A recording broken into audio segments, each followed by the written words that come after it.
money are inside a box, and if they open it they lose. The guys wait until midnight to run out of their apartments, dealing with the cold weather without any clothes on. When they reach the storehouse, Tony chooses a sleeping bag and Paul chooses a long coat, so Tony has to stop him from smuggling a bunch of things under it.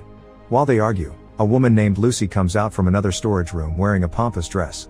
She takes Paul's phone, makes a call, then gives it back before returning to her own place without explaining anything.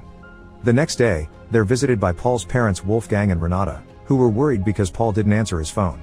Renata informs them she and Wolfgang will leave on a trip soon, so Paul should keep an eye on his grandmother. She asks Tony to go too, because he lived with them for many years and that makes him family. When they go back to work, Paul and Tony eat as much as possible from the fridge and use whatever they can find in the bathrooms to wash up.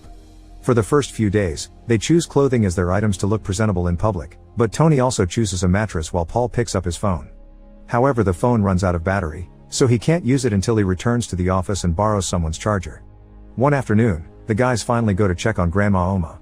While helping with the chores, they remember their childhood together, and Paul shows how bitter he is that Tony would always get the better gifts and most of the family's attention. Tony also stole his school girlfriend Anna, and Paul thinks it's because Tony can't get a woman with character on his own. Later at midnight, when they go to the storehouse for their next items, Lucy visits them again. Tony takes the chance to ask her out on a date just to prove he can get a woman with character, and Lucy accepts. Things don't get easier as days pass. Paul runs out of data on his phone and can't access the internet anymore, so he uses Wi-Fi at the office to talk to Nana again.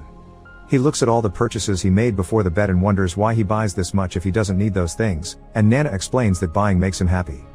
Tony bribes Betty to gift him some ingredients for his date and has to swap his pants for sunglasses after his eyes get irritated because he hasn't changed his contacts since the bet started. Lucy comes to Tony's place for the date and tries to be nice, but the food sucks because of the lack of ingredients and they drink wine from the same cup they put the flowers in. To make matters